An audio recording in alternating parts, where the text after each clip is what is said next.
Start now. All right. By a show of hands, how many of you know that you have the right to free speech? Okay, all of you.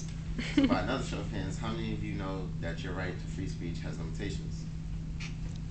Fairly a lot of people. Well, most people believe that the right to free speech is your right to talk without any censorship. That's what we've come to know it as in society today. As defined by the Stanford Encyclopedia of Philosophy, free speech is a term to focus our attention on a particular form of human interaction, but does not suggest that speech should never be interrupted with.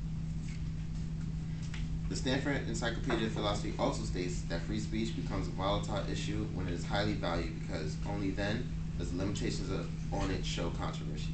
What I'm referring to is an article published on October 17th in which Mayor Bloomberg was discussing Occupy Wall Street, as Brittany talked about. What it is Mayor Bloomberg believes that the freedom of speech does not apply to tents. The name of the article was, as quote, Bloomberg says tent city goes beyond free speech. He was quoted in the article saying that he was trying to strike a balance between protecting protesters' right to free speech while defending the needs of Lower Manhattan residents. He claims that by protesting in an area where people live and people work, that they're hindering the freedoms of other people. Bloomberg also said freedom of speech and assembly do not include tents, like I said before. He believes that in the situation of Occupy Wall Street, as long as they're not interrupting anybody's casual day, that they're not doing anything wrong.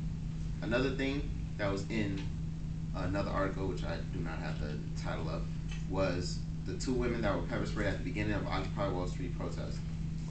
Their lawyers argued that they were innocent at the time, doing nothing but participating in the protest.